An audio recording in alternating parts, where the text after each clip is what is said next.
যেমন তুমি দিলে জমিন, দিয়েছো আসমান,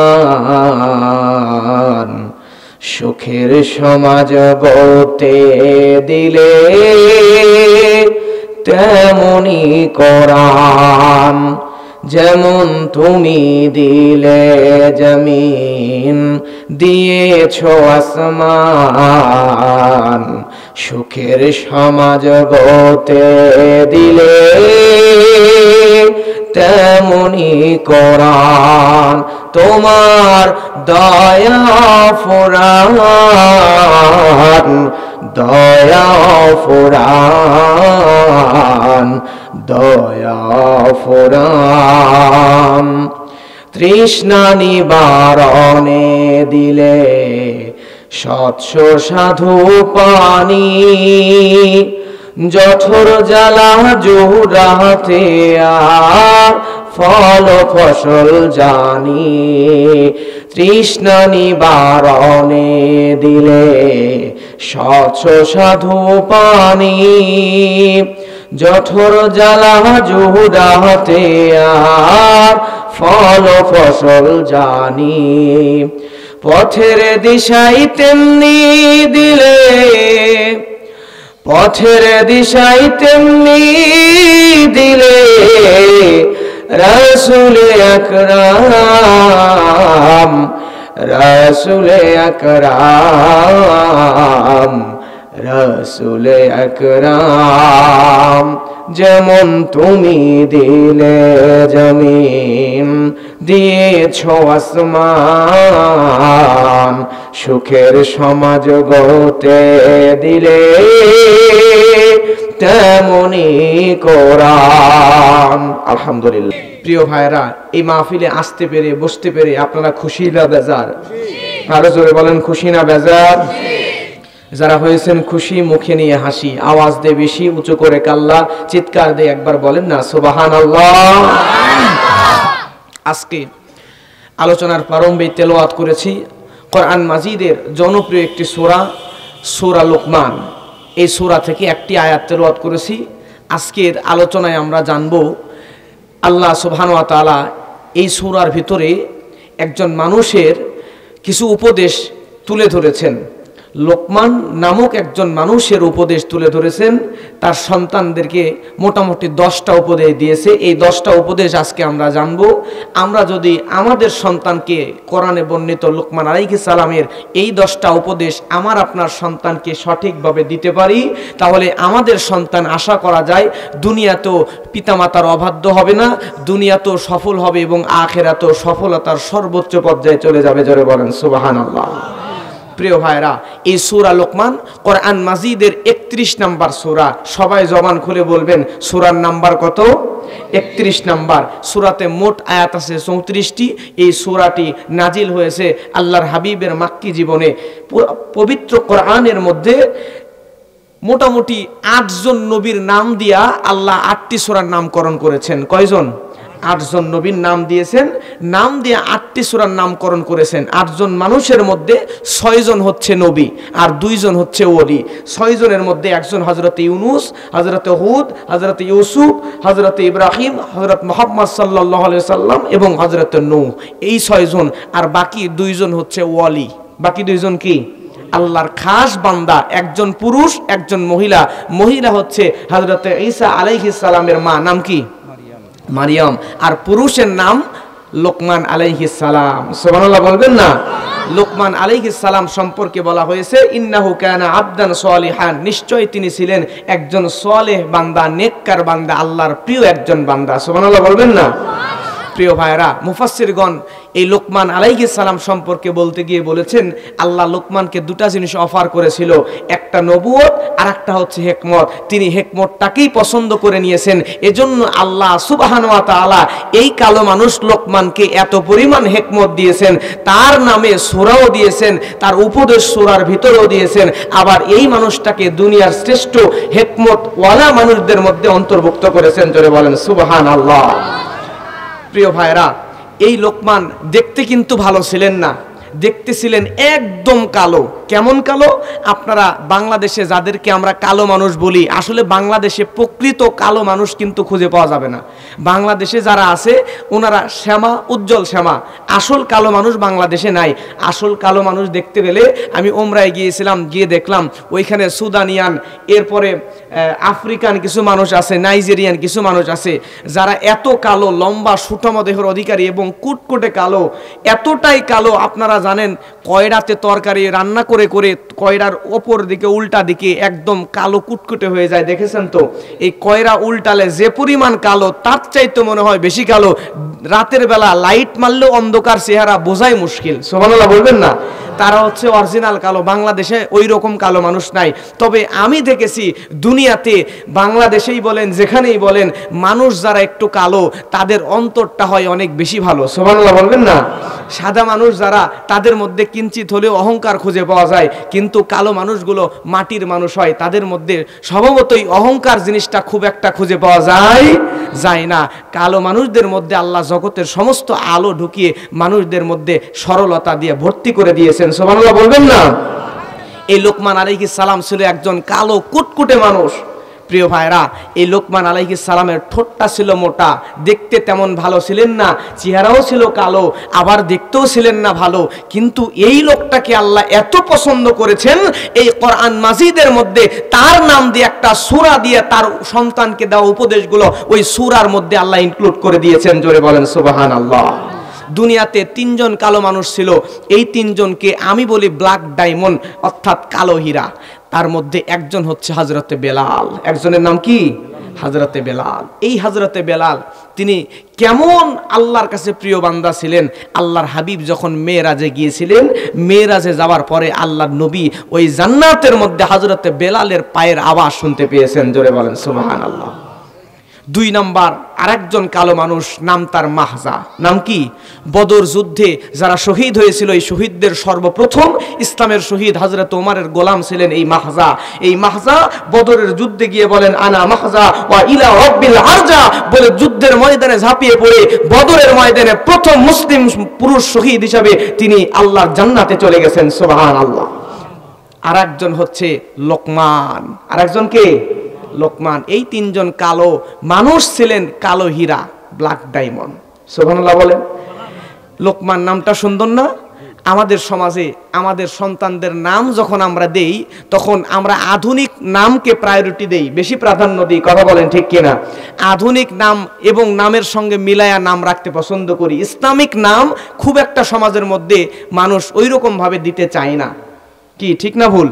কিন্তু প্রিয় ভাইরা, আমি আপনি আমাদের সন্তানের নাম যখন রাখবো, তখন অবশ্যই সন্তানের নাম ইসলামিক নাম রাখা লাগবে। আপনার সন্তানের নাম যদি ইসলামিক না হয়, তাহলে এই সন্তান মারা গেলে হাসরের ময়দানে তাকে নাম ধরে ডাকা হবে। নাম ভালো না হলে ওই দিন আল্লাহ ওই হাসরের ময়দানে তাকে বেইজ্জতি করবে। নাউজুবিল্লাহ বলবেন না? তাহলে ইসলামিক নাম, সুন্দর নাম দেওয়ার দরকার আছে না নাই? এক ইমাম সাহেবের কাছে একজন লোক গেছে, যাওয়ার পরে ওনার আগে দুইটা ছেলে ছিল, আর একটা ছেলে হয়েছে। তৃতীয় নাম্বার ছেলে হওয়ার পরে ইমাম সাহেবের কাছে গিয়ে বলতেছে, ইমাম সাহেব আমার ছেলে হয়েছে, ছেলের একটা নাম দেন। আমরা হুজুররা স্বভাবতই দুইটা নাম বেশি পছন্দ করি, আল্লাহর পছন্দনীয় নাম, একটা আব্দুল্লাহ আর একটা আব্দুর রহমান, এই দুইটা নাম পছন্দ করি। হুজুর ওই দুইটা সাজেস্ট করছেন। করার পরে ওই লোক বলতেছেন, হুজুর এগুলো তো ওল্ড মডেল, পুরাতন ভার্সন, নতুন কিছু নাম বলেন। তখন হুজুর তো বেকায়দায় পড়ছে, আবার সত্য দিছে, নাম হওয়া লাগবে আধুনিক, আবার আগের যে দুইজন ছেলে ওই দুইজনের সঙ্গে মেলানো নাম হওয়া লাগবে। ইমাম সাহেব জিজ্ঞেস করে, আগের দুইজন ছেলের নাম কি? তখন লোকটা বলে, বড় ছেলের নাম হারু আর মেজো ছেলের নাম তারু। ইমাম সাহেব বেকায়দায় পড়ে গেছে। এখন ইমাম সাহেব মনে মনে বলেন যে বড়টার নাম যদি হয় হারু, মেজরটার নাম যদি হয় তারু, নামের সাথে মিলায়া আধুনিক শর্ট নাম হবে। তৃতীয় ছেলের নাম, বড়টার নাম হারু, মেজরটার নাম তারু, ছোটটার নাম দেওয়া লাগবে গরু। আমার ভাইয়েরা লক্ষ্য করেন, আল্লাহ রাব্বুল আলামিন কোরআন মাজিদের মধ্যে বলেন, وَلَقَدْ آتَيْنَا لُقْمَانَ الْحِكْمَةَ أَنِ اشْكُرْ لِلَّهِ। জোরে বলেন আল্লাহু আকবার। আল্লাহ রাব্বুল আলামিন বলেন, আমি আল্লাহ লোকমানকে হিকমত দান করেছি, লোকমানকে হিকমত দান করেছি, লোকমানকে জ্ঞান দান করেছেন। জোরে বলেন কে? কেমন জ্ঞান আল্লাহ দান করলেন? মুফাসসিরগণ তাফসীরের মধ্যে আসছে, হযরত লোকমান আলাইহিস সালাম একদিন নদী পথে নৌকার উপর করে কোনো এক জায়গায় যাচ্ছিলেন। ওই নৌকার উপরে হযরত লোকমান যে নৌকায় উঠেছে, ওই নৌকাতে স্বামী স্ত্রী কোলের মধ্যে একটা শিশু বাচ্চাকে নিয়ে উঠছে। নৌকা যখন নদীর মধ্যে চলে গিয়েছে, এমন সময়ে নদীর মধ্যে ছোট্ট বাচ্চাটা পানির দোলনের কারণে কান্না শুরু করে দিয়েছে। নৌকা যখন পানিতে হেলে দুলে যায়, ছোট্ট বাচ্চা চিৎকার দিয়ে কাঁদে। আর ওই বাচ্চার বাবা মা লজ্জায় পড়ে গেল। আশেপাশের মানুষগুলো তো বিরক্ত হয়ে যায় আমার সন্তানের কান্নাকাটির কারণে। আমার ভাইয়েরা, এমন একটা পর্যায়ে লোকমানে হাকিম বলে, আপনার সন্তানকে আমার কোলের মধ্যে যদি দেন, তাহলে আমি আপনার সন্তানের কান্নাটা থামায়া দিতে পারবো। লোকমানে হাকিম যখন সন্তানকে কোলে নিলেন, ওই দম্পতির হাত থেকে বাচ্চাকে কোলে নিলেন। নেওয়ার পরে নৌকার তীরে আসলেন, নৌকার ধারে আসলেন। আসার পরে ছোট্ট বাচ্চাকে পানির মধ্যে ডুবায়া ফেললেন, ডুবায়া তুললেন। তোলার পরে বাচ্চা আরো জোরে জোরে কান্না শুরু করছে। বাচ্চা জোরে জোরে কান্না শুরু করছে। বাচ্চার বাবা তখন রেগে গেছে, আরে মিয়া, আপনি আমার বাচ্চারা নিয়ে পানির মধ্যে ডুবাইছেন, বাচ্চা তো মরে যাবে, ঠিক না? বাচ্চা যখন বাবা কোলে নিয়ে নিছে, কিছুক্ষণের মধ্যে 2-1 সেকেন্ডের মধ্যে বাবার কোলে যা বাচ্চার কান্না থেমে গেছে। মারহাবা বলবেন না? একটু আগেই চিৎকার দিয়ে কাঁদতেছিল, লোকমানের হাত থেকে যেই নিচে কান্না থেমে গেছে। বাবা তো লজ্জিত। বাবা বলতেছে যে, আপনি ম্যাজিক ট্যাজিক জানেন নাকি? এই বাচ্চার কান্না কেমনে আপনি থামালেন? সঙ্গে সঙ্গে লোকমানে হাকিম বলতেছে, আপনার বাচ্চার ছোট্ট একটা রোগ হয়েছিল কিছুক্ষণের জন্য। আমাদের নওগাঁর আঞ্চলিক ভাষায় আমরা বলি, সুখে থাকতে ভূতে কিলায়। বুঝেন তো আপনারা? আপনার এই ছোট্ট বাচ্চা আপনার কোলে সুখে ছিল। দুনিয়াতে বাচ্চার জন্য সবচেয়ে নিরাপদ স্থান তার মা আর বাবার কোল। কথা বলে ঠিক কিনা? আপনার কোলে ছিল, কিন্তু নদীর মধ্যে নৌকা হেলে দোলার কারণে বাচ্চা ভয়ে কাঁদতেছিল। কিন্তু আমি আপনার বাচ্চারে যখন কোলে নিছি, নিয়ে পানির মধ্যে ডুবাইছি, আপনার বাচ্চা ভয়ে আরো জোরে কান্না শুরু করছে। এইবার আপনি কোলে নিলে সে এবার থেমে গেছে। সে বুঝতে পেরেছে আবার যদি কাঁদে তাহলে ওই ভয়ানক কালো মানুষ তো আবার কোলে নিয়ে পানির মধ্যে চুবাবে। এই ভয়ে আর কাঁদে না। সুবহানাল্লাহ বলবেন না? এই হিকমত আল্লাহ রাব্বুল আলামিন লোকমানে হাকিমকে দিয়েছেন। এই লোকমানে হাকিম গরিব একজন রাখাল ছিল। লোকমানে হাকিম তিনি, আমার ভাইয়েরা, তিনি মাঠের মধ্যে দুম্বা চড়াতেন, ছাগল চড়াতেন। একদিন তার মালিক লোকমানে হাকিমের প্রশংসা মানুষের লোকমুখে শুনে লোকমানে হাকিমকে ডাক দিলেন। তলব করার পরে বললেন, লোকমান, তুমি নাকি অনেক জ্ঞানী মানুষ, তোমার সম্পর্কে তো আমরা শুনলাম, আমার কাছে তোমার জ্ঞানের পরীক্ষা দেওয়া লাগবে। লোকমানে হাকিমের মালিক বলল, লোকমান, আমার একটা ছাগল তুমি নিয়ে যাও। যাওয়ার পরে এই ছাগলকে জবাহ করে ছাগলের শরীরের মধ্য থেকে সবচাইতে দামি যে অংশটা, ওই অংশটা তুমি আমার কাছে এনে দিবা। আমার ভাইয়েরা, লোকমানে হাকিম সঙ্গে সঙ্গে একটা ছাগলকে জবাহ করলেন। করার পরে ওই ছাগলের শরীরটাকে টুকরো টুকরো করে ওই ছাগলের বডির ভিতর থেকে একটা কল্প, এই জায়গার কল্পটা বের করলেন, হৃৎপিণ্ড, হৃদয়টা বের করলেন। করার পরে মালিকের হাতে দিলেন। দেওয়ার পরে বললেন, মালিক, ছাগলের শরীরের মধ্যেকার সবচাইতে দামি উৎকৃষ্ট জিনিসটা হলো কল্প। জোরে বলেন না সুবহানাল্লাহ। মালিক লোকমানে হাকিমকে বললেন, লোকমান, তুমি এবার আমার আরেকটা ছাগল জবাহ করবা। করার পরে ওই ছাগলের শরীরের মধ্যেকার সবচাইতে খারাপ, সবচাইতে নিকৃষ্ট অংশটা, অঙ্গটা আমার কাছে তুমি এনে দিবা। সঙ্গে সঙ্গে হযরত লোকমান আলাইহিস সালাম, আমার ভাইয়েরা, চলে গেল, ছাগল আর একটা জবাহ করলেন। করার পরে এই ছাগলের বডির মধ্য থেকে হযরত লোকমান আলাইহিস সালাম আর একটা ছাগল জবাহ করে একই কল নিয়ে এসে মালিকের হাতে দিলেন। দেওয়ার পরে বলে, মালিক, এই ছাগলের বডির মধ্যেকার কলটাই হলো সবচাইতে নিকৃষ্ট জিনিস। এইবার মালিক রাগান্বিত হয়ে গেল। লোকমানকে বলল, লোকমান, তোমাকে বললাম উৎকৃষ্ট জিনিস আনতে, ভালো অঙ্গটা নিয়ে আসতে, তুমি ছাগলের কলটা নিয়ে আসলাম। আবার খারাপ জিনিস আনতে বললাম, আবার তুমি ছাগলের কলটাকে নিয়ে আসলা। কারণটা কি? হযরত লোকমান আলাইহিস সালাম জানায়া দেয়, মানুষের শরীরেও, প্রত্যেকটা মানুষের শরীরেও, প্রত্যেকটা প্রাণীর শরীরের মধ্যে ওই কল্প নামক একটা জিনিস আছে। আমাদের শরীরের মধ্যেও আছে। এই কর্ডটা যদি ভালো হয়, এই কর্ডটা যদি পবিত্র হয়, আপনার পা থেকে মাথা পর্যন্ত পুরো বডি পবিত্র। আর যদি এই কর্ডটা অপবিত্র হয়ে যায়, তাহলে আপনার সারা শরীরটাই অপবিত্র। কথা বলেন ঠিক কিনা? আল্লাহর হাবিব সাল্লাল্লাহু আলাইহি ওয়াসাল্লাম বলেন, ইন্না ফিল জাসাদি মুদগাতান আলা ওয়াহিয়াল কলব। আল্লাহর নবী বলেন, মানুষের বডির ভিতরে, শরীরের মধ্যে এমন এক টুকরা গোশত আছে, এই গোশতের টুকরা যদি ভালো হয় তাহলে সারা শরীরের সব কিছু ভালো। আর এই গোশতের টুকরা যদি খারাপ হয় তাহলে পুরো মানুষটাই নিকৃষ্ট মানুষ হয়ে যায়। জোরে বলেন না আল্লাহু আকবার। এখানে বোঝার বিষয় হলো, এটা লক্ষ্য করেন, লোকমান আলাইহিস সালাম 1000 বছর আগে দুনিয়াতে এসে লোকমান তার মালিককে বোঝালো কল্পটাই নিকৃষ্ট, আবার কল্পটাই উৎকৃষ্ট জিনিস, ভালো জিনিস।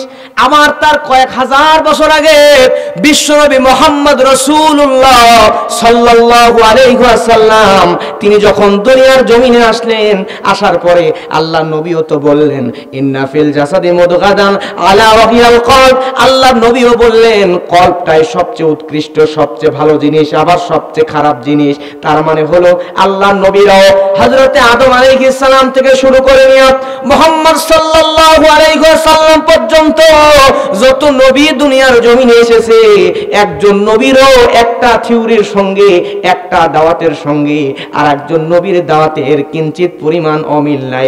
সব নবী আল্লাহর তাওহীদের দাওয়াত মানুষদের সামনে দিয়েছেন। জোরে বলেন সুবহানাল্লাহ। দেখেন, দুনিয়াতে একজন বিজ্ঞানী যেটা আবিষ্কার করে, একজন বিজ্ঞানীর আবিষ্কারের সাথে, গবেষণার সাথে আরেকজন বিজ্ঞানীর কিছু বছর পর যে আবিষ্কার করে তার কিঞ্চিত পরিমাণও মিল থাকে না। বিজ্ঞানীর গবেষণা একটা বিজ্ঞানীর সাথে আরেকটা বিজ্ঞানীর গবেষণার মিল থাকে না। তার উজ্জ্বল প্রমাণ হচ্ছে, কার্ল মার্কস বলেছিল, মানুষ হচ্ছে পেট সর্বস্ব জীব। কি সর্বস্ব জীব? পেট সর্বস্ব জীব। এর কিছুদিন পরে আলফ্রেড নামক আরেকজন বিজ্ঞানী বললেন, মানুষ আসলে পেট সর্বস্ব জীব নয়, মানুষ সেক্স সর্বস্ব জীব।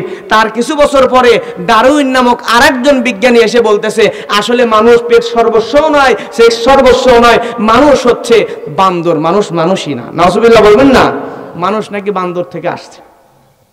তার মানে বোঝা যায়, এই বিজ্ঞানীরা যে গবেষণা করে, একজন বিজ্ঞানীর গবেষণার সাথে আরেকজন বিজ্ঞানীর মিল না হতে পারে, কিন্তু আল্লাহ সুবহানাহু ওয়া তাআলা এই কোরআনের মধ্যে যা কিছু দিয়েছেন, আধুনিক বিজ্ঞানে যা বলেছে, আজকে যা আছে কালকে পরিবর্তন হইলে হইতেও পারে, কিন্তু কোরআনের মধ্যে আল্লাহ যা দিয়েছেন তার কিঞ্চিত পরিমাণ আজকেও নয়, কালকেও নয়, ভবিষ্যতেও নয়, প্রেজেন্ট, পাস্ট, ফিউচার কোনো সময় কোরআনের কিঞ্চিত পরিমাণ পরিবর্তন হবে না। ধরে বলেন আল্লাহু আকবার। বর্তমান যুগ হচ্ছে আধুনিক বিজ্ঞানের যুগ। বিজ্ঞানের ছোঁয়া ছাড়া বর্তমান বিশ্বই চলছে বিজ্ঞানের ওপর। বিজ্ঞান ছাড়া আমরা এক মুহূর্ত এখন চলতে পারি না। আর বিজ্ঞানের আবিষ্কার যত বাড়ে, মানুষের জীবন ধারণ ততই সহজ হয়ে যাচ্ছে। কথা বলেন ঠিক কি না? তবে এই বিজ্ঞানের পরিবর্তন হতে পারে, কোরআনের কোনো পরিবর্তন হতে পারে না। আল্লাহ রাব্বুল আলামিন এই কোরআনের মধ্যে যা দিয়েছেন, এই কোরআন মাজিদের মধ্যে যা দিয়েছেন, আমার ভাইয়েরা, আপনারা জ্ঞানী বিচক্ষণ স্মার্ট মানুষ, বুঝবেন ভালো। আপনারা কোরআনের মধ্যে আল্লাহ যা দিয়েছেন কিঞ্চিত পরিমাণ পরিবর্তন হবে না। কারণ হলো, এই কোরআনের মধ্যে আল্লাহ রাব্বুল আলামিন মহাকাশ বিজ্ঞান সম্পর্কে তথ্য দিয়েছেন। কয়েকটা প্রমাণ আপনাদেরকে দিয়ে যায়। গ্রিক জ্যোতির্বিজ্ঞানী টলেমি, তিনি আজ থেকে কিছু বছর আগে তিনি এই বিজ্ঞান নিয়ে, মহাকাশ নিয়ে গবেষণা করলেন। করার পরে গ্রিক জ্যোতির্বিজ্ঞানী টলেমি বললেন, এই পৃথিবীর চারপাশে সূর্য ঘোরে। তার থিওরি এটা, পৃথিবীর চারপাশে কি ঘোরে? পৃথিবীর চারপাশে সূর্য ঘোরে। এর কিছুদিন পরে নিকোলাস কোপারনিকাস আর একটা তথ্য নিয়ে হাজির হলো। নিকোলাস কোপারনিকাস তিনি বললেন, আসলে পৃথিবীর চারপাশে সূর্য ঘোরে না, সূর্যের চারপাশে পৃথিবী ঘোরে। এরও কিছু বছর পরে আধুনিক বিজ্ঞান, মডার্ন সায়েন্স চলে আসলো। আসার পরে মডার্ন সায়েন্স নতুন তথ্য দিয়ে দিল, আসলে পৃথিবীর চারপাশে সূর্য ঘোরে না, সূর্যের চারপাশে পৃথিবীও ঘোরে না, বরং সূর্য এবং পৃথিবী দুইটাই নিজ কক্ষপথে ঘোরে। বর্তমান মডার্ন সায়েন্স, আধুনিক বিজ্ঞান সর্বশেষ যেই তথ্য পরীক্ষা নিরীক্ষা করার পরে আজকে 2024-25 সালে দিয়ে দিল, আল্লাহ রাব্বুল আলামিন কোরআন মাজিদের মধ্যে 1500 বছর আগে এই থিওরি দিয়ে রেখেছেন। সুবহানাল্লাহ। আল্লাহ রাব্বুল আলামিন কোরআন মাজিদের মধ্যে বলেন, সূরা আম্বিয়ার মধ্যে বলেন, আজ থেকে ১৫০০ বছর আগে যখন দুনিয়াতে কোনো বিশ্ববিদ্যালয় ছিল না, দুনিয়াতে কোনো গবেষণাগার ছিল না, আল্লাহ রাব্বুল আলামিন তখন কোরআনের মধ্যে বলেন ওয়া হুয়াল্লাযী খালাকাল লাইলা ওয়ান নাহারা ওয়াশ-শামসা ওয়াল কমারা কুল্লুন ফি ফালাকিন ইয়াসবাহুন। জোরে বলেন আল্লাহু আকবার।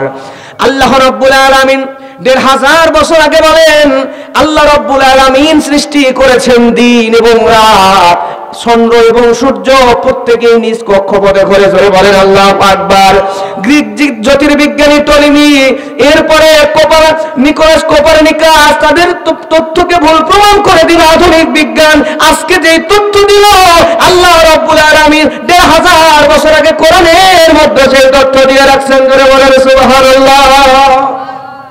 এজন্য বিজ্ঞান কখনো সত্যের মাপকাঠি হতে পারে না, কিন্তু এই কোরআনের মধ্যে আল্লাহ যা দিয়েছেন এর মধ্যে কোনো সন্দেহ নাই। যালিকাল কিতাবু লা রাইবা ফীহি হুদাল লিল মুত্তাকিন। আল্লাহ বলছেন এই কোরআনের মধ্যে সন্দেহের অবকাশ পর্যন্ত নাই। জোরে বলেন না সুবহানাল্লাহ।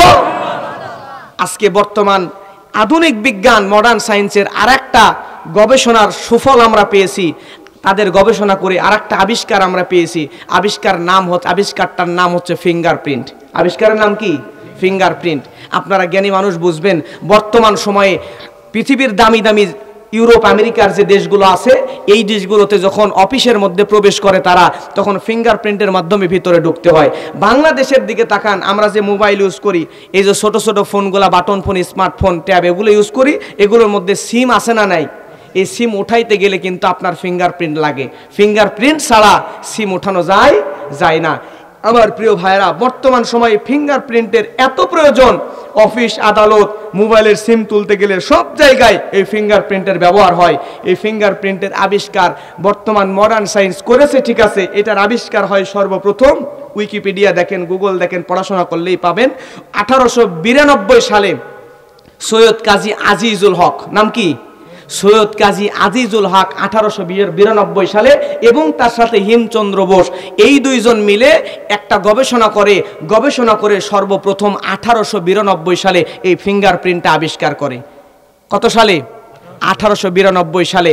আর এইটা একজন ব্রিটিশ এডওয়ার্ড রিচার্ড হেনরি, তিনি 1 বছর 2 বছর নয় 12 বছর গবেষণা করেন। ওই দুইজনকে নিয়ে গবেষণা করে প্রায় 7000 মানুষের আঙ্গুলের ছাপ কাগজের মধ্যে ছাই দিয়ে আঙ্গুলের ছাপ নিছেন। নেওয়ার পরে 12 বছর গবেষণার পরে এই ফিঙ্গারপ্রিন্ট নাজিল করেছেন, এই ফিঙ্গারপ্রিন্ট আবিষ্কার করেছেন। বেশি দিন নয়, আজ থেকে 150 বছর আগে। কত বছর আগে? আর আমরা এটা নিয়ে চারিদিকে হই হুল্লোড় পড়ে গেছে। ফিঙ্গারপ্রিন্টের এত ব্যবহার, আধুনিক বিজ্ঞানের, মডার্ন সায়েন্সের আবিষ্কার নিয়ে আমরা মাতামাতি করছি। আমরা মনে করতেছি ওই যে এডওয়ার্ড রিচার্ড হেনরি তিনি এটা আবিষ্কার করেছেন, কিন্তু না, আল্লাহ রাব্বুল আলামিন তারা আবিষ্কার করলো 150 বছর, 150 বছর আগে। আর এই পবিত্র কোরআন মাজিদের মধ্যে এই ফিঙ্গারপ্রিন্টের থিওরি আল্লাহ আজ থেকে 1500 বছর আগে বলে দিয়েছেন। জোরে বলেন সুবহানাল্লাহ। আল্লাহ রাব্বুল আলামিন সূরা কিয়ামার মধ্যে বলেন ওয়ালা কাদিরিনা আলা আন নুসাউইয়া বানানা। জোরে বলেন আল্লাহু আকবার। আল্লাহ রাব্বুল আলামিন বলেন, বস্তুত আমি আল্লাহ তার আঙ্গুলগুলো পর্যন্ত সন্নিবেশিত করতে সক্ষম। তা মানে হযরতে আদম আলাইহিস সালাম থেকে শুরু করে নিয়ে মুহাম্মদ রাসূলুল্লাহ সাল্লাল্লাহু আলাইহি ওয়াসাল্লামের দুনিয়ার সর্বশেষ যে উম্মত দুনিয়ার জমিনে আসবে, এই দুনিয়ার সর্বশেষ মানুষ হতে সর্বপ্রথম মানুষ পর্যন্ত একজন মানুষের হাতের আঙ্গুলের ছাপের সঙ্গে আরেকজন মানুষের হাতের আঙ্গুলের ছাপের কিঞ্চিত পরিমাণ মিল আমি আল্লাহ রাব্বুল আলামিন রাখি নাই। জোরে বলেন সুবহানাল্লাহ। এরকম বহু বিজ্ঞানী গবেষণা করেছেন। এখন আপনারা বলবেন, আপনারা জ্ঞানী মানুষ, বলেন তো গাছের প্রাণ আছে না নাই? এই গাছের যে প্রাণ আছে এইটা আমরা কবে থেকে জানলাম? গাছের প্রাণ আছে এইটা আজ থেকে বেশি বছর নয়, 1901 সালে, আজ থেকে মাত্র 120-25 বছর আগে জগদীশ চন্দ্র বসু তিনি গবেষণা করে বললেন গাছেরও প্রাণ আছে। আমরা দুনিয়ার মানুষরা পাগল হয়ে গেলাম, হায়রে জগদীশ চন্দ্র বসু এমন একটা আবিষ্কার করে দুনিয়ার জমিনের মানুষদের তাক লাগাই দিল, কিন্তু আমরা মুসলমান বলে অসহায়। মুসলমানদের কোরআন গবেষণা করে ইহুদি খ্রিস্টানরা আজকে এই তথ্যগুলো বের করে নিয়া তামাম দুনিয়ার মধ্যে সুপার পাওয়ার হয়ে যায়। আর আজকে আমরা মুসলমানেরা নির্গৃহীত, নিষ্পেষিত, নিপীড়িত হয়ে আছি। কথা বলেন ঠিক কিনা? মাত্র 120-25 বছর আগে জগদীশ চন্দ্র বসু বলল 1901 সালে গাছেরও প্রাণ আছে, কিন্তু আল্লাহ রাব্বুল আলামিন 1500 বছর আগে কোরআনের মধ্যে বলে দিয়েছেন। আল্লাহ রাব্বুল আলামিন বলেন, যারা জানেন আমার সাথে বলেন, আর-রাহমান আল্লামাল কুরআন খালাকাল ইনসান আল্লামাহুল বায়ান আশ-শামসু ওয়াল কমারু বিহুসবান ওয়ান নাজমু ওয়াশ-শাজারু ইয়াসজুদান। জোরে বলেন আল্লাহু আকবার। আল্লাহ রাব্বুল আলামিন এখানে ওয়ান নাজমু ওয়াশ-শাজারু ইয়াসজুদান এই আয়াত দ্বারা জানিয়ে দেন এই নক্ষত্রগুলা এবং বৃক্ষগুলা সর্ব অবস্থায় আমি আল্লাহ রাব্বুল আলামিনকে সিজদারত অবস্থায় থাকে। জোরে বলেন সুবহানাল্লাহ। এখন বলেন আপনারা জ্ঞানী মানুষ, সিজদায় থাকে যে জীবন যদি না থাকে, প্রাণ যদি না থাকে, তাহলে সিজদা কি দিতে পারে? গাছেরও প্রাণ আছে, কিন্তু আমরা মানুষের মতো না, তাদের আলাদা এক প্রকার প্রাণ আল্লাহ দিয়েছেন, যার কারণে নক্ষত্রগুলো আর আল্লাহ গাছগুলো আল্লাহ সুবহানাহু ওয়া তাআলাকে সিজদা দিতে পারে। সুবহানাল্লাহ বলবেন না? আমার ভাইয়ের এরকম আধুনিক বিজ্ঞানের 100-এরও বেশি গবেষণা আল্লাহর কোরআনের মধ্যে আছে। জোরে বলেন আল্লাহু আকবার। কোরআনের মধ্যে একটা সূরা আছে, এই সূরার নাম হলো হাদিদ। সূরার নামটা কি? হাদিদ মানে হলো লোহা। আমার ভাইয়েরা, আল্লাহ রাব্বুল আলামিন কোরআনের মধ্যে বলেন, সূরা হাদিদের মধ্যে আল্লাহ রাব্বুল আলামিন বলেন, وأنزلنا الحديد فيه بأس شديد ومنافع للناس। আল্লাহ বলেন ওয়ালিয়া'লামাল্লাহু মাইয়ানসুরুহু ওয়া রাসূলুহু বিল গায়ব ইন্নাল্লাহা কাওয়িয়্যুন আজিজ। সূরা বলেন আল্লাহু আকবার। আল্লাহ রাব্বুল আলামিন আয়াতের মধ্যে বলেন, আল্লাহ বলছেন ওয়ানসাল্লাল হাদিদা ফীহি বাসু শাদীদুন ওয়া মানাফিউ লিন-নাস। আল্লাহ বলেন আমি এই লোহা নাজিল করেছি, যেই লোহার মধ্যে মানুষের বহুবিধ উপকার রেখে দিয়েছি। সুবহানাল্লাহ বলেন। কি রেখে দিয়েছেন? বহুবিধ উপকার। এবার আপনারা বলেন লোহা আমাদের উপকার কেমনে আসে? একটা দুইটা নয়, বহু উপকার। বলছেন কে?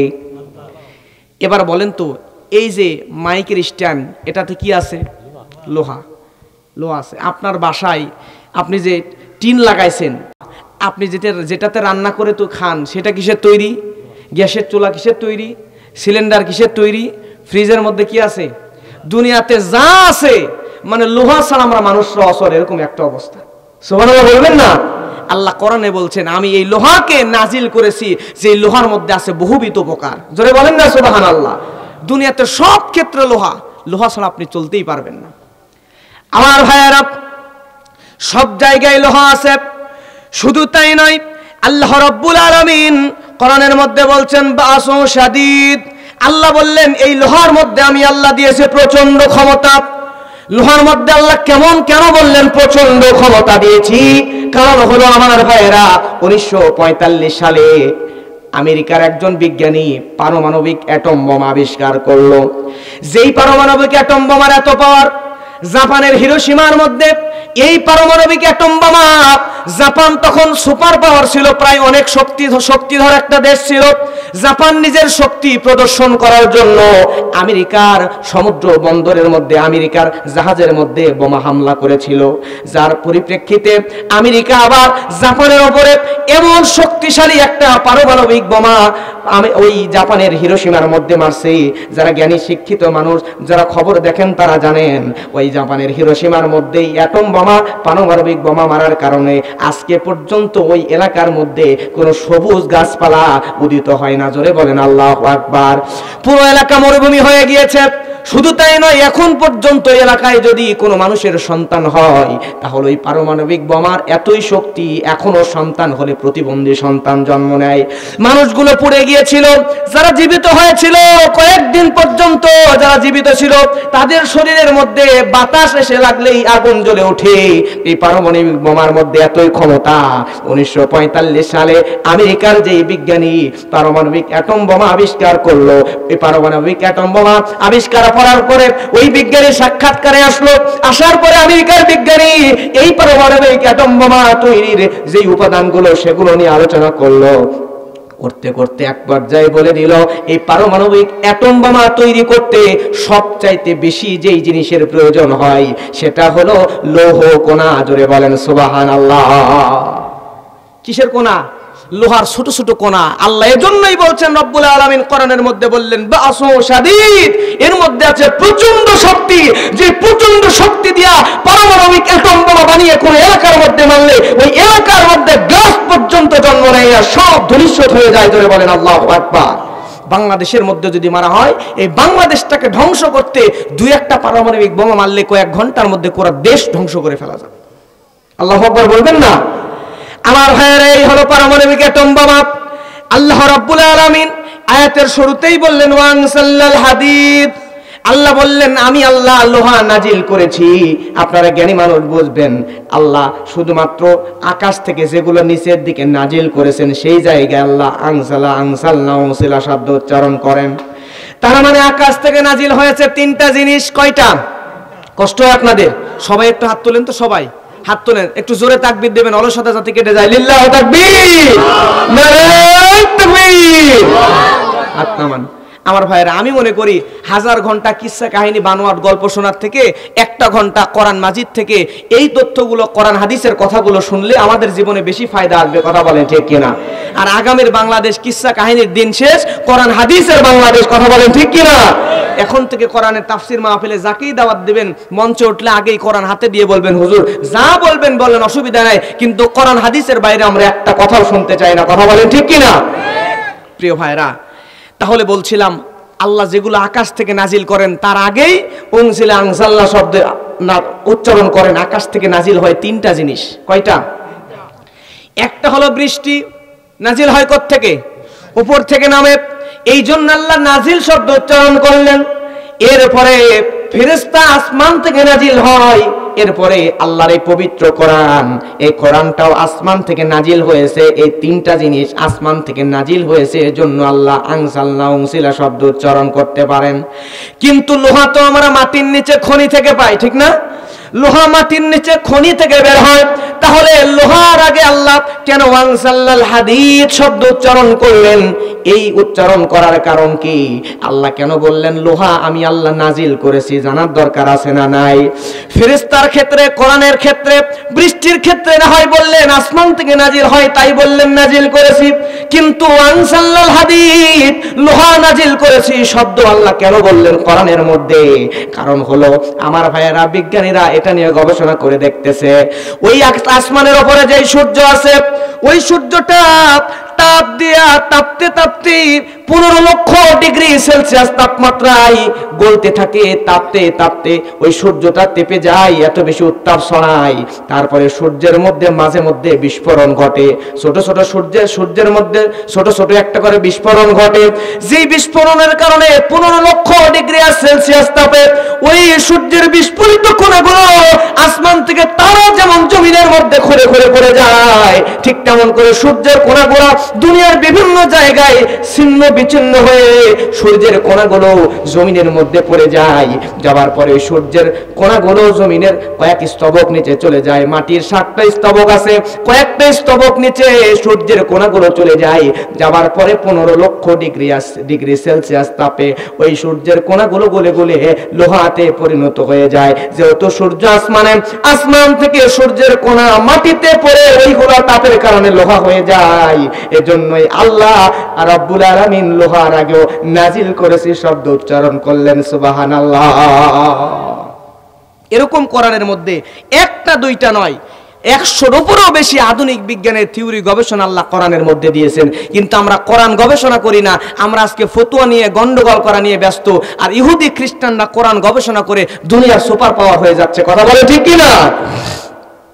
এজন্য আল্লাহ রাব্বুল আলামিন বলেন, وَمَن يَشْكُرُ فَإِنَّمَا يَشْكُرُ لِنَفْسِهِ وَمَن كَفَرَ فَإِنَّ اللَّهَ غَنِيٌّ حَمِيدٌ। আল্লাহ রাব্বুল আলামিনের জন্য কোরআন মাজিদের মধ্যে বলেন, কৃতজ্ঞতা প্রকাশ করো, তোমরা নিজের জন্যই করো, কেন কৃতজ্ঞতা প্রকাশ করবেন?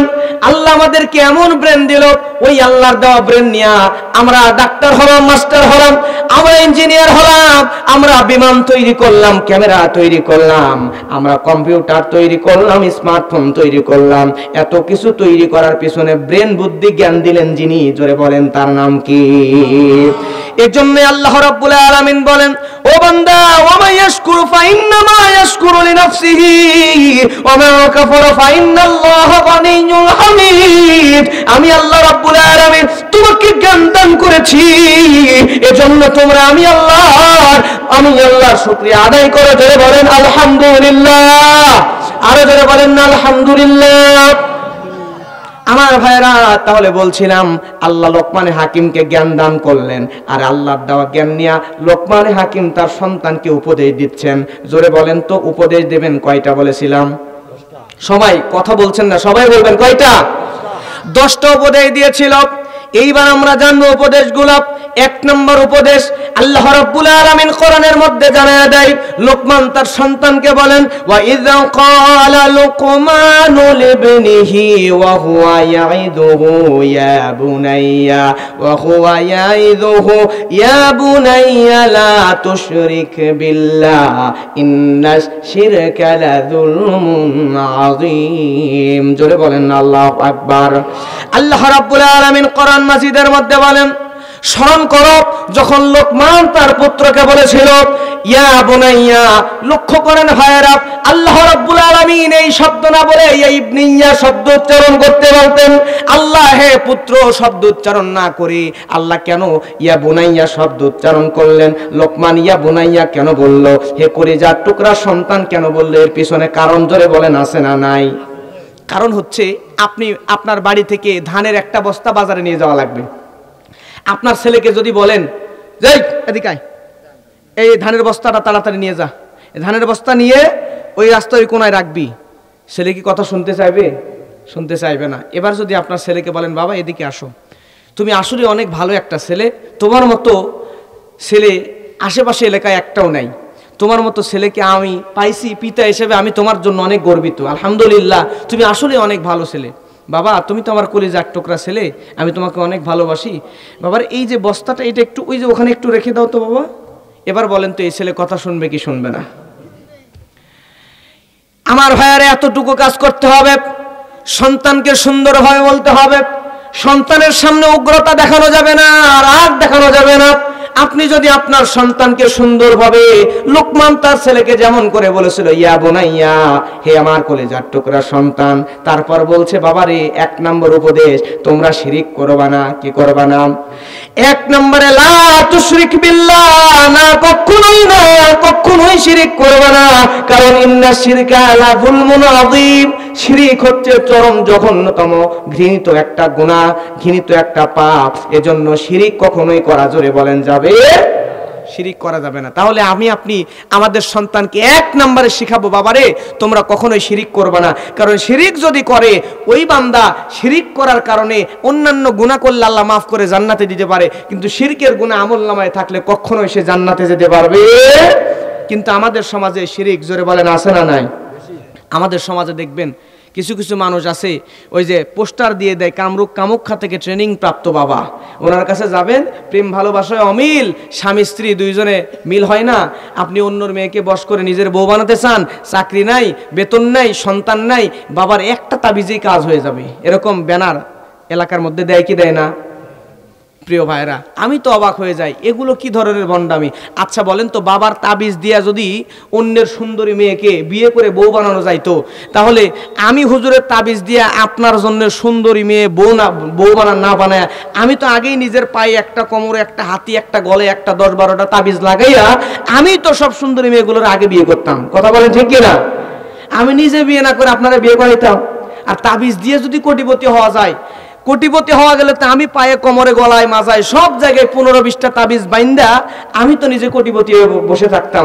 তাহলে তাবিজ নিয়ে ফুটপাতে বসে তাবিজ বিক্রি করে খাওয়া লাগতো না। কথা বলেন ঠিক কিনা? আমার ভাইয়েরা, কিন্তু আমাদের সমাজের মধ্যে তাবিজের উপর বিশ্বাস করে সমাজের মধ্যে এরকম কিছু ভণ্ড মানুষ আছে যারা চিন্তা করে এই তাবিজটা পড়লেই সুন্দরী বউ পাওয়া যাবে, এই তাবিজটা পড়লেই প্রেম ভালোবাসায় মিল হয়ে যাবে, এমন করে আংটি দিয়েও আমাদের সমাজের মধ্যে ভণ্ডামি করে, কি করে না? কিন্তু বিশ্বাস করেন, সন্তান দেওয়ার মালিক হলো একমাত্র আল্লাহ। আল্লাহ ছাড়া আর কেউ সন্তান দিতে পারে না। আপনি যদি আল্লাহ ছাড়া আর কোনো মানুষের কাছে সন্তান চান, বিশ্বাস করেন আপনার ঈমান চলে গেছে, শিরকের গুনাহ নিয়ে জাহান্নামের মধ্যে যাওয়া লাগবে। কথা বলেন ঠিক কিনা? প্রিয় ভাইরা, এরপরে 2 নম্বর উপদেশ। প্রথম নম্বর উপদেশ, লোকমান তার ছেলেকে বলল, বাবারা শিরিক করো না। কার সাথে? আল্লাহর সাথে শিরিক করো না। এ কথাটা আল্লাহর কাছে এত ভালো লেগেছে, এইবার লোকমান তার সন্তানদেরকে উপদেশ দিচ্ছেন। মনে করেন এখানে বাবা, সামনে সন্তানরা বসে আছে, সন্তানদের সামনে বাবা একটা উপদেশ দিছে, কার নামে? আল্লাহর পক্ষে উপদেশ দিছে। এবার আল্লাহ সুবহানাহু ওয়া তাআলার কাছে এই উপদেশটা এত পছন্দনীয় হয়ে গেছে, আল্লাহ নিজে মাঝখানে ঢুকে এবার বাবার পক্ষে আল্লাহ সন্তানদের সামনে নিজেই ওয়াজ করা শুরু করছেন। জোরে বলেন না সুবহানাল্লাহ। আল্লাহ এবার মাঝখানে পড়ার আয়াতে আল্লাহ বলেন, وَوَصَّيْنَا الْإِنسَانَ بِوَالِدَيْهِ حَمَلَتْهُ أُمُّهُ وَهْنًا عَلَى وَهْنٍ وَفِصَالُهُ فِي عَامَيْنِ أَنِ اشْكُرْ لِي وَلِوَالِدَيْكَ إِلَيَّ الْمَصِيرُ। জোরে বলেন আল্লাহু আকবার। আল্লাহ রাব্বুল আলামিন কোরআনের মধ্যে বলেন, আল্লাহ বলেন, নিশ্চয় পিতামাতার প্রতি সদাচরণ করবা। কারণ হলো একজন মা তার সন্তানকে বহু কষ্ট করে পেটের মধ্যে বছরের পর বছর, কয়েক মাস ধরে গর্ভে ধারণ করে। দুনিয়াতে একজন নারী এত কষ্ট করে, নারীরা এমন 3টা কষ্ট সন্তানের জন্য করে, আমরা পুরুষ মানুষরা কোনোদিন এই কষ্টগুলো করতে পারবো না। 1 নম্বরে নারীরা 9 থেকে 10 মাস দীর্ঘদিন আলাদা একটা গোস্তের টুকরা, 9 থেকে 10 মাস 2 থেকে 5 কেজি ওজনের একটা আলাদা শরীরকে নিজের পেটের মধ্যে জায়গা করে দেয় দুনিয়ার কোনো পুরুষ মানুষ। আমি এই মানুষগুলোর মধ্যে যদি বলি, ভাইয়েরা, আপনাদেরকে 1 লক্ষ টাকা দেওয়া হবে, 2টা ইট পেটের সাথে বেঁধে নিয়ে খাওয়ার সময়, ঘুমানোর সময়, টয়লেটে যাওয়ার সময়, গোসলের সময় পেটের সঙ্গে বেঁধে রাখবেন। 1 লক্ষ টাকা দিলেও 3 মাসও পেটে বেঁধে রাখতে কোনো যুবক এখানে রাজি হবে না। কথা বলেন ঠিক কিনা? কিন্তু একজন মা কত কষ্ট করেন, জনম দুঃখিনী মা, আপনার মা আমাকে আপনাকে দীর্ঘ 9 মাস পেটের মধ্যে ওইভাবে পেটের মধ্যে নিয়ে রাখছেন। শুধু তাই নয় আমার ভাইয়েরা, ওই মা 2 বছর সন্তানকে দুধ পান করায়। শুধু তাই নয়, একজন মা সন্তান যখন প্রসব করে, আরে সন্তান প্রসবের এত যন্ত্রণা, এত ব্যথা, এত কষ্ট একজন মা সহ্য করে। মডার্ন সায়েন্স বলছে, মডার্ন মেডিকেল সায়েন্স, আধুনিক বিজ্ঞান বলছে, একজন মানুষ সর্বোচ্চ 40 ইউনিট পর্যন্ত একজন পুরুষ মানুষ ব্যথা সহ্য করতে পারে। আমরা পুরুষ মানুষদের উপরে 40 ইউনিট ব্যথা যদি, পেন যদি আমাদের মধ্যে পুশ করে দেওয়া হয়, তাহলে আমরা পুরুষ মানুষ জায়গায় সেন্সলেস হয়ে পড়ে যাব, অজ্ঞান হয়ে যাব, অথবা আমরা জায়গার মধ্যে হার্ট স্ট্রোক করে মারা যাব। কিন্তু একজন মহিলা যখন সন্তান প্রসব করে, এই প্রসব যন্ত্রণা এত বেশি, একজন মহিলা সন্তান প্রসব করার সময় আমাকে আপনাকে, আমার মা আপনার মা দুনিয়াতে যখন প্রসব করেছে, মডার্ন সায়েন্স বলছে একজন মায়ের তখন 45 ইউনিট থেকে শুরু করে নিয়ে 56 ইউনিট পর্যন্ত পেইন, ব্যথা সহ্য করতে হয়। জোরে বলেন না আল্লাহু আকবার। আমার ভাইয়েরা 40 ইউনিট ব্যথা আমি আপনি পুরুষ মানুষ আমরা সহ্য করতে পারবো না, সেন্সলেস হয়ে পড়ে যাব, জ্ঞান হারিয়ে ফেলবো। কিন্তু আমার আপনার মা, আধুনিক বিজ্ঞান বলছেন একটা দুইটা নয় 40টা হাড্ডি যদি এক জায়গায় করা হয়, মানব দেহের 40টা হাড্ডি এক জায়গায় করে মরস করে যদি ভেঙে ফেলা হয়, তাহলে মরস করে ভেঙে ফেললে একজন মানুষ যেই না ব্যথা পাবে, একজন নারী সন্তান প্রসব করার সময় ওই নারীর শরীরের মধ্যে তার চাইতে বেশি ব্যথা অনুভূত হয়। জোরে বলেন আল্লাহু আকবার। এজন্যই আল্লাহ বললেন বান্দারে তোমরা পিতা মাতার প্রতি সদাচরণ করবে। জোরে বলেন অর্ডারটা কার? পিতার প্রতি মাতার প্রতি সদাচরণ করা লাগবে। 3 নম্বরে আল্লাহ রাব্বুল আলামিন কোরআনের মধ্যে বলেন ওয়া ইজাহাদাকা আলা আও তুশরিকা বিমা লাইসা লাকা বিহি ইলম ফালা তুতি'হুমা ওয়া সাহিবহুমা ফিদ দুনিয়া মা'রুফা ওয়াত্তাবি' সাবিলা মান আনাবা ইলাইয়া সুম্মা ইলাইয়া মারজিউকুম ফাউনাব্বিউকুম বিমা কুনতুম তা'মালুন। আল্লাহু আকবার। আল্লাহ রাব্বুল আলামিন কোরআনের মধ্যে জানায় দেয় পিতামাতা তারা যদি খারাপ আদেশ দেয়, যদি শিরিক করতে বলে, মানুষকে হত্যা করতে বলে, মানুষকে খুন করতে বলে, এরকম শিরকের মতো বড় কোনো গুনাহ করতে যদি বলে, শুধু অতটুকুই মানবা না, তারপরও বাবা মার সঙ্গে খারাপ আচরণ করা যাবে। হযরত ইব্রাহিম আলাইহিস সালাম, নাম কি? ইব্রাহিম আলাইহিস সালাম বাবার কাছে তাওহীদের দাওয়াত দিছে, আজরের কাছে। বাবা মূর্তি পূজা, আজরের কাছে যা দাওয়াত দেওয়ার পর আজর বলে ইব্রাহিম আমার সামনে থেকে সরে যাও, নতুবা পাথর মেরে তোমার মাথা চূর্ণ বিচূর্ণ করে দিব।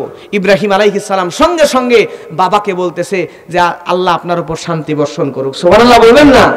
বাবাকে তাওহীদের দাওয়াত দিছে আর বাবা পাথর মেরে মাথা ফাটাইতে চায়। তারপরে ইব্রাহিম খেপে যায় নাই, রাগ দেখাই নাই, বাবার উপরে আল্লাহ শান্তি বর্ষণ করে এই দোয়াই করছে। আরো জোরে বলেন না সুবহানাল্লাহ। বাবা মা যেমনই হোক বাবা মার সঙ্গে বেয়াদবি করা যাবে। আমার ভাইয়েরা লক্ষ্য করেন আল্লাহর নবীর একজন জলিলুল কদর সাহাবী, সাহাবীর নাম হলো হযরত আবু হুরায়রা রাদিয়াল্লাহু তাআলা আনহু।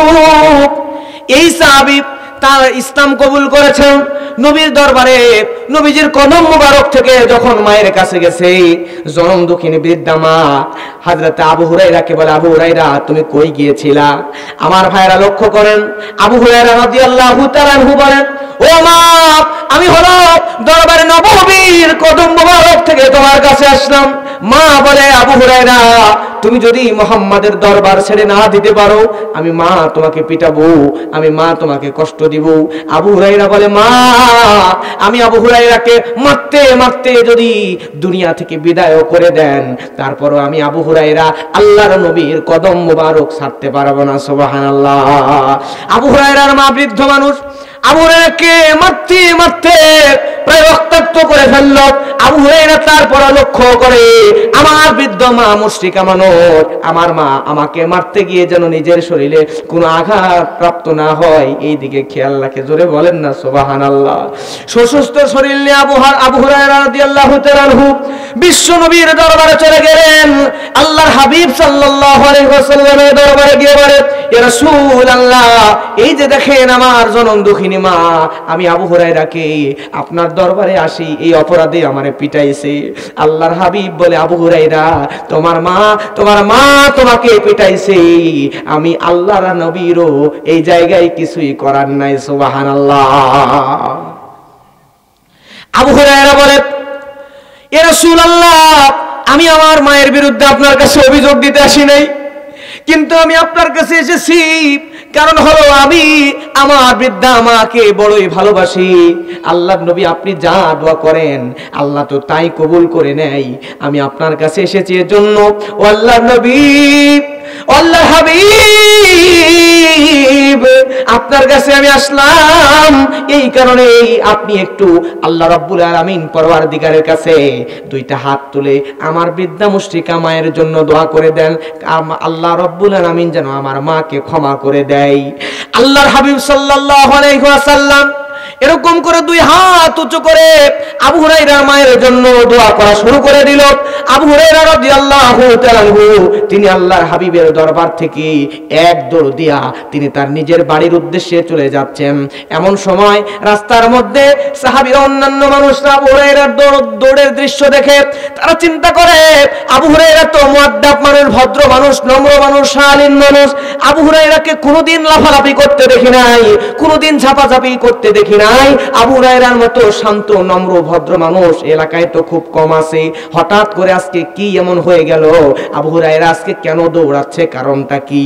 আবু হুরায়রাকে পিছন থেকে টান দেওয়া হলো। আবু হুরায়রা রাদিয়াল্লাহু তাআলা হুকে বলা হলো, আবু হুরায়রা তুমি কেন আজকে দৌড়াচ্ছ, তুমি একটু বলো। হযরত আবু হুরায়রা বলে, ও দুনিয়ার মানুষরা তোমরা শোনো, আমি আজকে দৌড়াচ্ছি কারণ হলো তোমরা আমাকে পিছু টান দিও না।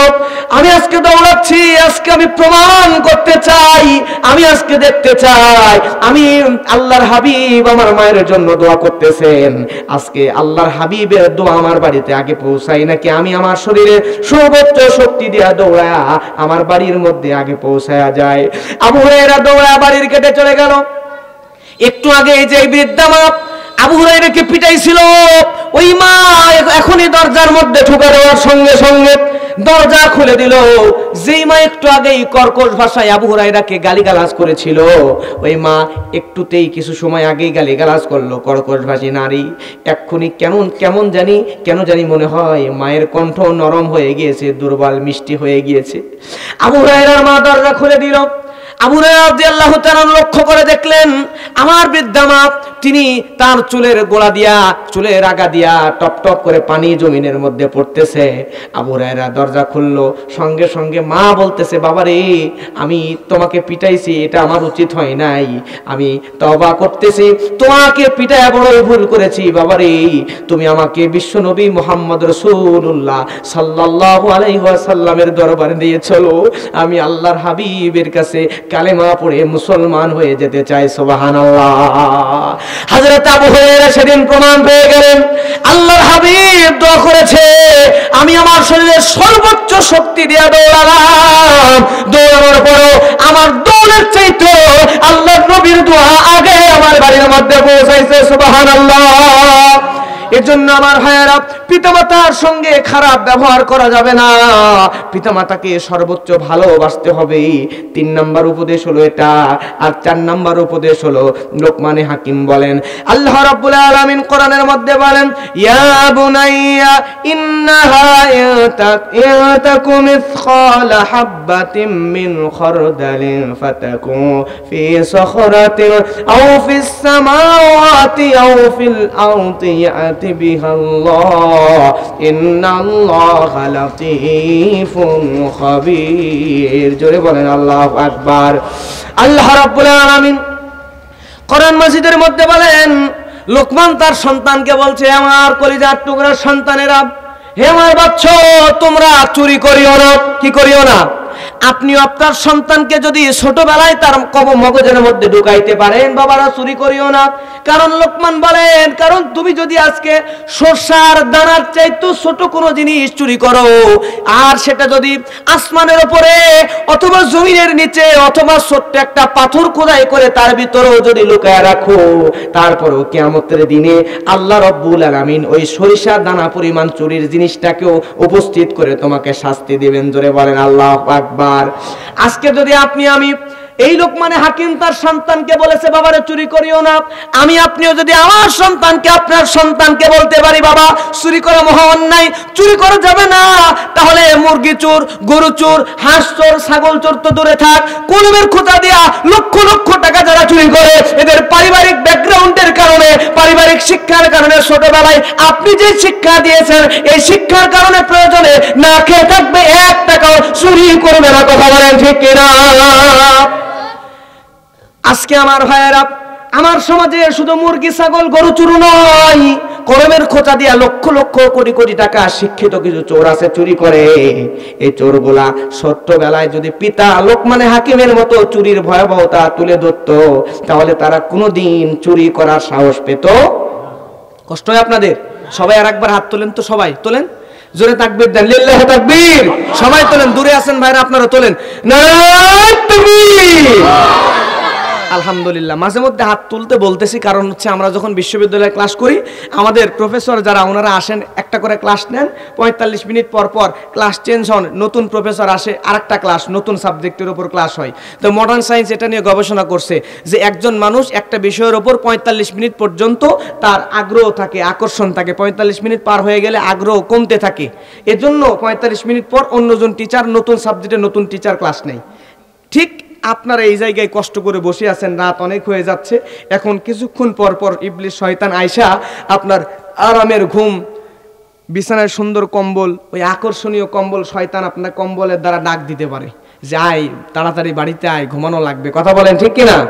আপনারা শয়তান ডাকতেও পারে প্রিয় ভাইরা। এর জন্য মাঝে মধ্যে আপনার হাত তুলে তাকবীর দেওয়া হচ্ছে মনোযোগটা সম্পূর্ণরূপে আমার দিকে নতুন করে আকর্ষিত করার জন্য। মন খারাপ করছেন না তো? আর বেশি সময় কথা বলবো না, আর মোটামুটি ১৫-২০ মিনিট থাকবেন তো ইনশাআল্লাহ? কয় মিনিট থাকবেন? আচ্ছা, আলহামদুলিল্লাহ। আমার ভাইয়েরা লক্ষ্য করেন, তাহলে কয় নাম্বার উপদেশ বললাম? ৪ নাম্বার বললাম চুরি করো না। ৫ নাম্বার লোকমানে হাকিম বলে ইয়া বুনাইয়া আকিমিস সালাত, ইয়া বুনাইয়া, হে আমার কলিজার টুকরা সন্তানেরা তোমরা নামাজ কায়েম করো।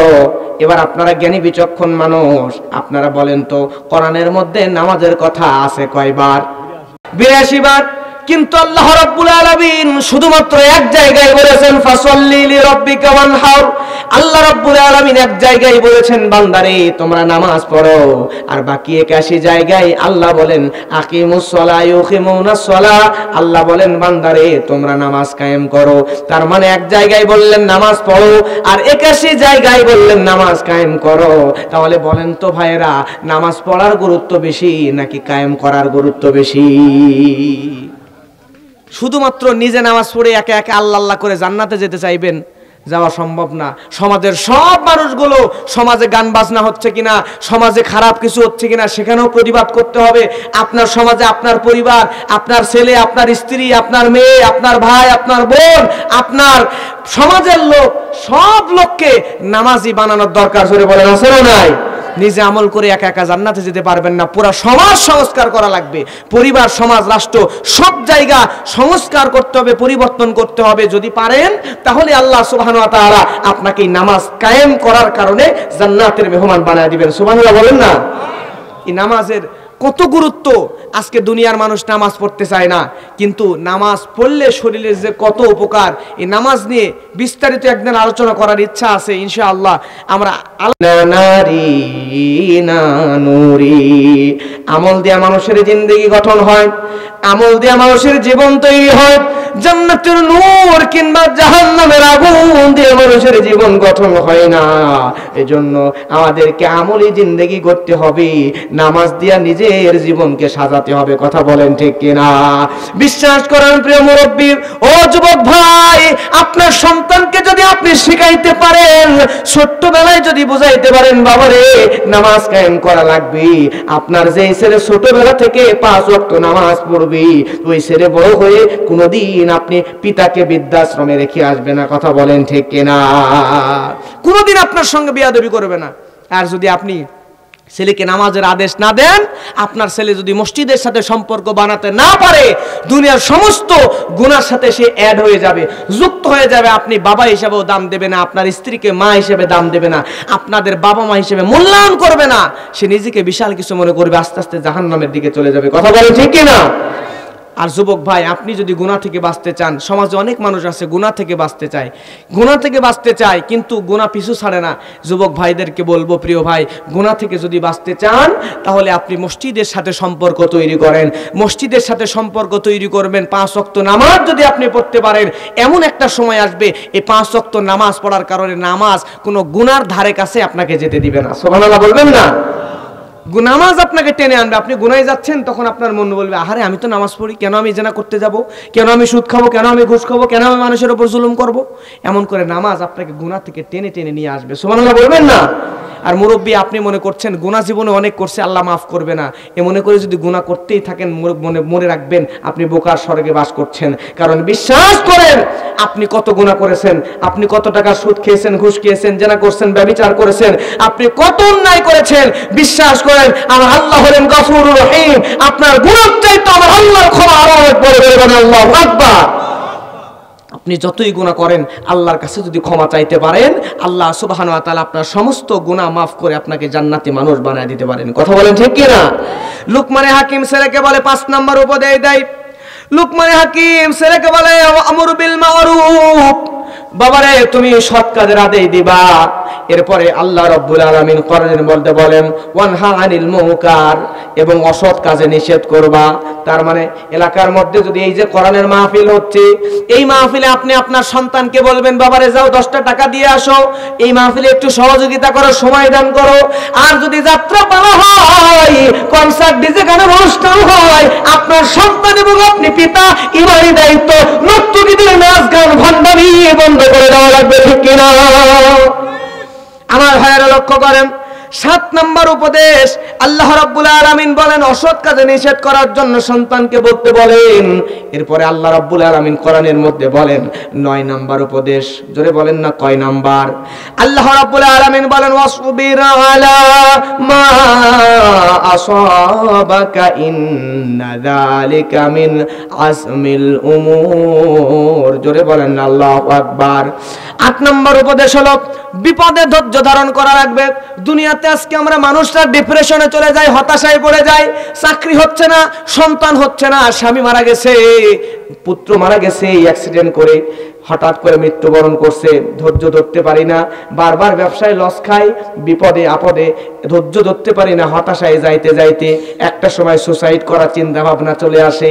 কিন্তু আমার ভাইয়েরা সন্তানকে ছোট্টবেলায় যদি আপনি শিখাতে পারেন, তার ওই ছোট্ট নরম মস্তিষ্কের মধ্যে যদি ঢুকায় দিতে পারেন, বাবারে যতই বিপদ আসুক, বিপদ হলো আল্লাহর পক্ষ থেকে আমাদের জন্য, মুমিনদের জন্য পরীক্ষা। কথা বলেন ঠিক কিনা?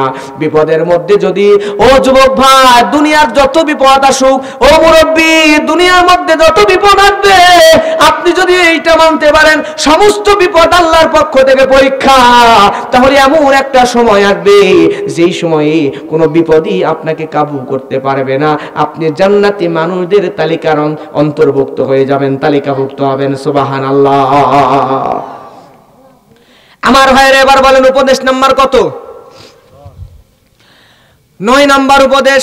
আল্লাহ রাব্বুল আলামিন সূরা লুকমানের 18 নম্বর আয়াতে বলেন ওয়ালা তুসাইর খাদ্দাকা লিন-নাস ওয়ালা তামশি ফিল আরদি মারহা। আল্লাহ রাব্বুল আলামিন কোরআনের মধ্যে বলেন ও দুনিয়ার মানুষরা শুনে না, আল্লাহ বলেন অহংকার বসে তুমি মানুষকে অবজ্ঞা করো না। লোকমান সন্তানদেরকে বলছে বাবারে, কোরআনে আল্লাহ বলছেন লোকমান সন্তানদেরকে বলে বাবারা দুনিয়াতে অহংকার বশত মানুষকে অবজ্ঞা করো না। আজকে আমরা দুনিয়াতে মানুষরা অহংকার করি কি করি না? জোরে বলেন অহংকার করি কি করি না? অহংকার করা যাবে না। ইন্নাল্লাহা লা ইউহিব্বু কুল্লা মুখতালিন ফাখুর, কারণ নিশ্চয় কোন উদ্যত অহংকারীকে আল্লাহ রাব্বুল আলামিন পছন্দ করে না। কথা বলেন ঠিক কি না? অহংকার এমন একটা জিনিস, এই অহংকার আমাদের নফসকে নষ্ট করে দেয়, তিলে তিলে ধ্বংস করে দেয়, শেষ করে দেয়। কিন্তু আমরা দুনিয়ার মানুষ বুঝতেও পারি না যে কেমনে আমাদেরকে শেষ করে দিচ্ছে। অহংকার আস্তে আস্তে মানুষকে শেষ করে দেয়। আর আল্লাহর হাবিব হাদিসের মধ্যে বলেন, নবী সাহাবীদেরকে বলেন আলা উখবিরুকুম বিআহলিল জান্নাতি, আমি কি তোমাদেরকে জান্নাতীদের কিছু গুণ বর্ণনা করব? শুনতে চান আপনারা? জান্নাতীদের গুণ আল্লাহর নবী বললেন কুল্লু দাইফিন মুতাদাইফ। আল্লাহ নবী বললেন লাউ আকসামা আলাল্লাহি লা আবাররা। নবী বললেন জান্নাতি মানুষের গুণ 3টা। জোরে বলেন কয়টা? 1 নাম্বার তারা হলো অসহায়, যাদেরকে তুচ্ছ মনে করা হয়। সমাজে এমন কিছু মানুষ আছে যারা গরিব মানুষ, মানুষ তাদের মূল্যায়ন করে না। গরিব মানুষ রিকশা চালায়, মাটি কেটে খায়, তাদেরকে অবজ্ঞার চোখে দেখে। কিন্তু আল্লাহ বললেন এই মানুষগুলোকে আল্লাহ জান্নাতে দিবেন। তারা যা শপথ করে সব শপথ আল্লাহ পূরণ করে দিবেন। সুবহানাল্লাহ বলবেন না?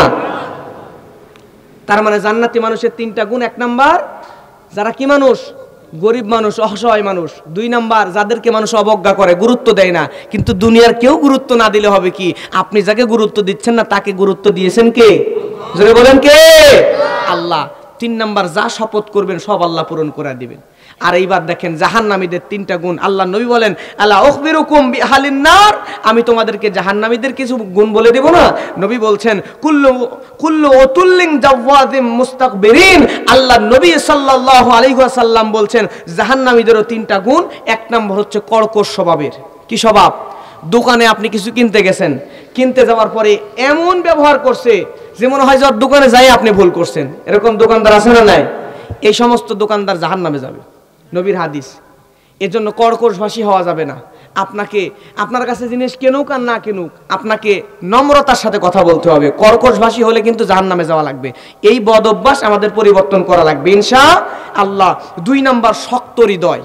আমাদের সমাজে এমন মানুষ আছে যারা জাহান্নামের ভয়ে জীবনেও কাঁদে না। মানুষ মরে গেছে, কবর লাশ ওই জায়গায় লাশ আছে, এখানে দাঁড়ায় হাসি ঠাট্টা করতেছে, গল্প করতেছে, আছে না? নাই? এই কর্কশ হৃদয়ের মানুষ জান্নাতে যাবে না।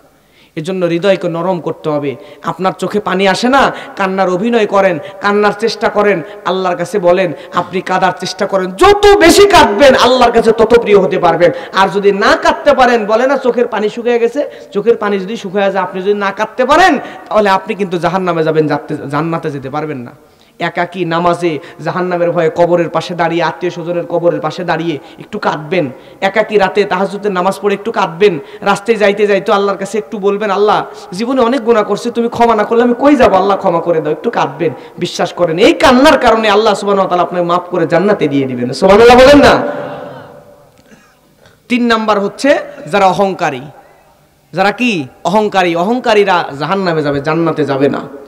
আল্লাহর নবী সহিহ মুসলিমের হাদিসের মধ্যে আসছে, আল্লাহর নবী বলেন, আব্দুল্লাহ ইবনে মাসউদ বর্ণনা করেন, লা ইয়াদখুলুল জান্নাহ, তারা কখনোই জান্নাতে যাবে না, মান কানা ফি কলবিহি মিসকালা যাররাতিন মিন কিবর।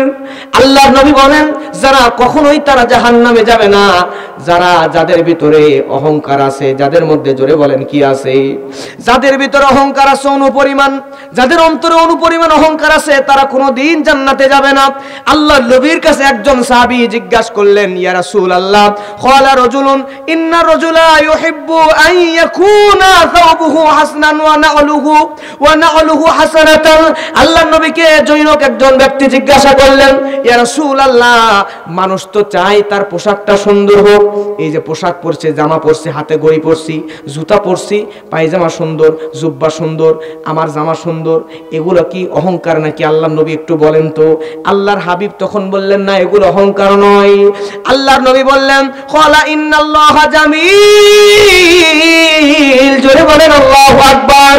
নবী বললেন, আল্লাহ নিজেই সুন্দর। ইউহিব্বুল জামালাল কিবরু বাতারুল হাক্কি ওয়া গামতুন নাস। আল্লাহর নবী বললেন, ও মানুষ শুনে নাও, আল্লাহ নিজেই সুন্দর, তিনি সুন্দরকে ভালোবাসেন। প্রকৃতপক্ষে অহংকার হলো দম্ভ ভরে সত্য এবং ন্যায়কে অস্বীকার করা। জোরে বলেন আল্লাহু আকবার। অহংকার কি? সত্যকে, ন্যায়কে অস্বীকার করা।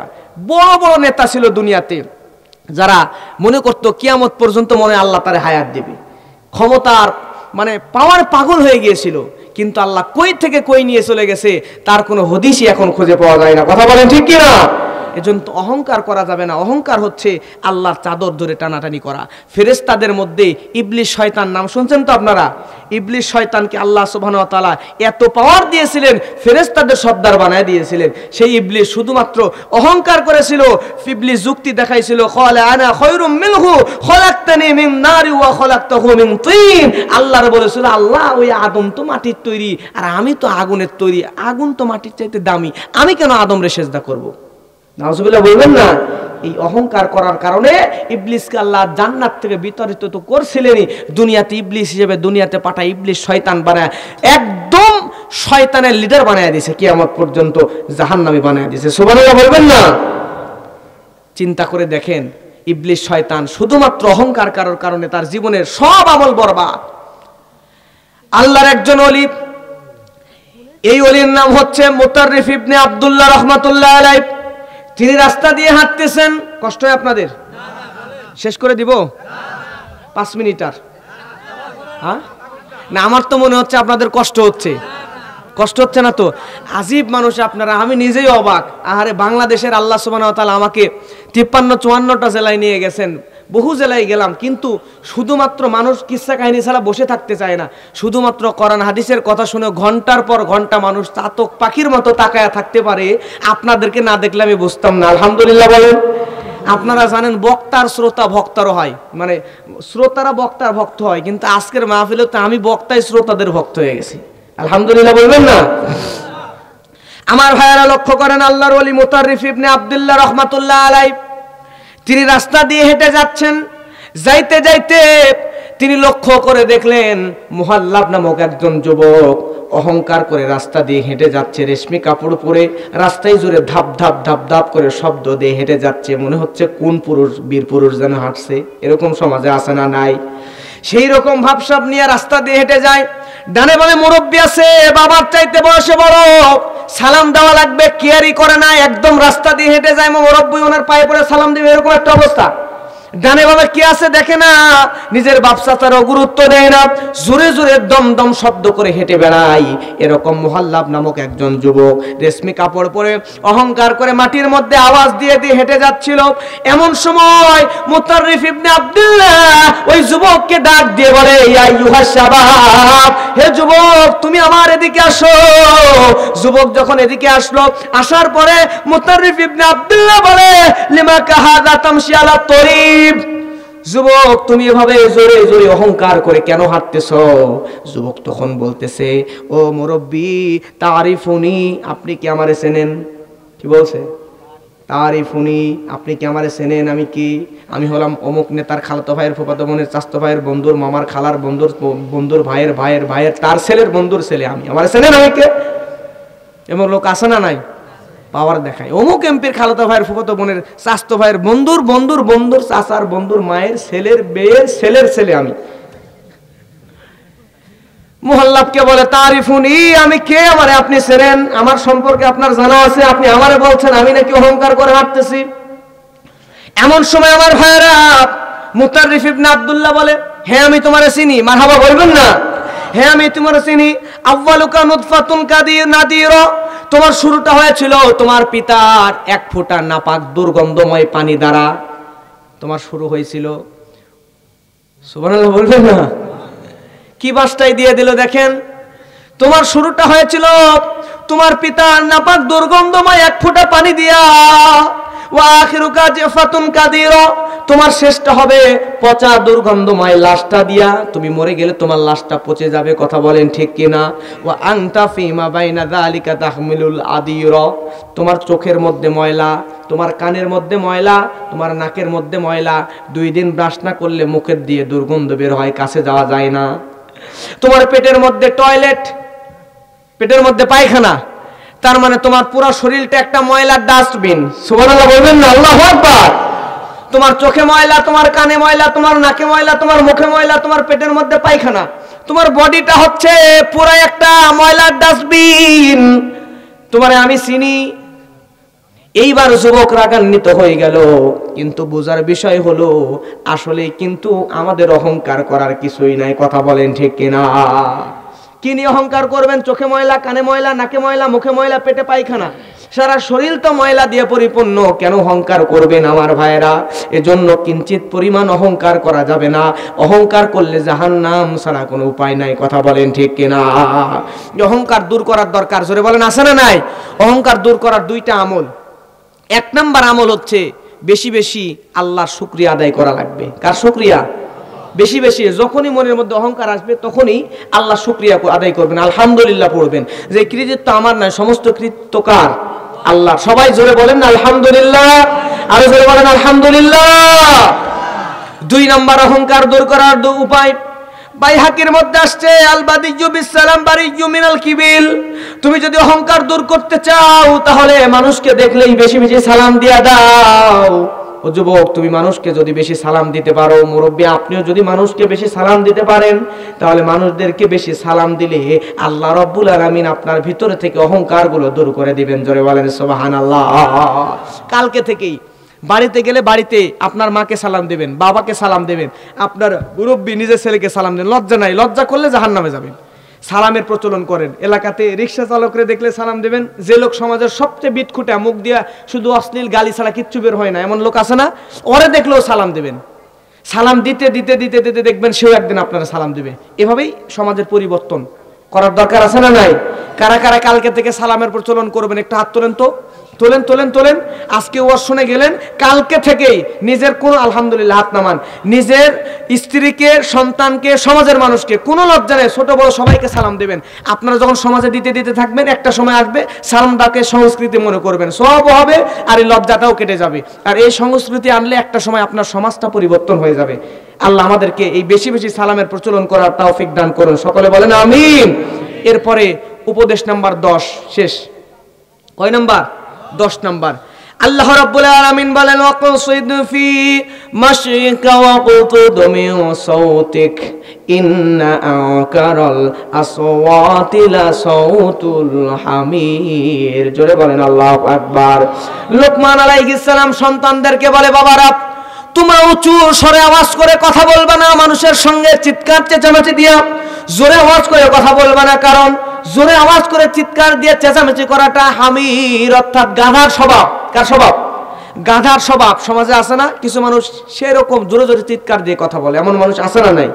কিন্তু এই ধরনের মানুষরা জানে না যে হামির অর্থাৎ গাধা। আল্লাহ কোরআনে বলছেন, লোকমান সন্তানদেরকে বোঝাই, বাবারা জোরে আওয়াজ করে মানুষের সাথে কথা বলবে না। জোরে আওয়াজ তো করা গাধার স্বভাব, বিচ্ছিরি আওয়াজ দিয়ে সে জোরে একটা আওয়াজ করে, বিচ্ছিরি একটা শব্দ করে, মানে খুবই জঘন্য একটা আওয়াজ করে গাধা। গাধার আওয়াজ কি শুনছেন আপনারা? শুনেন নাই মনে হয়, খুবই জঘন্য একটা আওয়াজ করে। এই মানুষ যারা জোরে আওয়াজ করে, কোরআনে তাদেরকে গাধার সাথে তুলনা করা হয়েছে। সন্তানকে বলবেন, বাবা কখনোই কোন মানুষের সাথে জোরে আওয়াজ করে বেয়াদবি করে কথা বলবা, তাহলে আপনার সন্তানের শেষ বয়সে আপনার সাথেও বেয়াদবি করার সাহস পাবে না। আল্লাহ আমাদেরকে এরকম পরকালমুখী উৎকৃষ্ট আনুগত্যশীল সন্তান আমাদেরকে দান করুন, সকলে বলেন আমিন। দুনিয়াতে এবং আখিরাতে যাতে সফল হতে পারে আল্লাহ কবুল করুন, জোরে বলেন আমিন।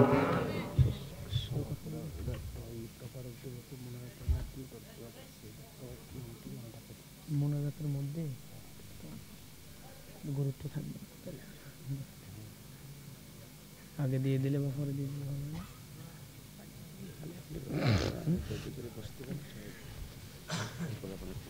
আচ্ছা তাহলে নিয়ে চলে আসুক আপনাদের তবারক আছে, সভাপতি সাহেব কথা বলতে বলতে তবারক দিয়ে দিই, তার মধ্যে কথা বলেন না, অল্প তবারক দেওয়া হবে আপনাদেরকে, তারপরে দোয়া।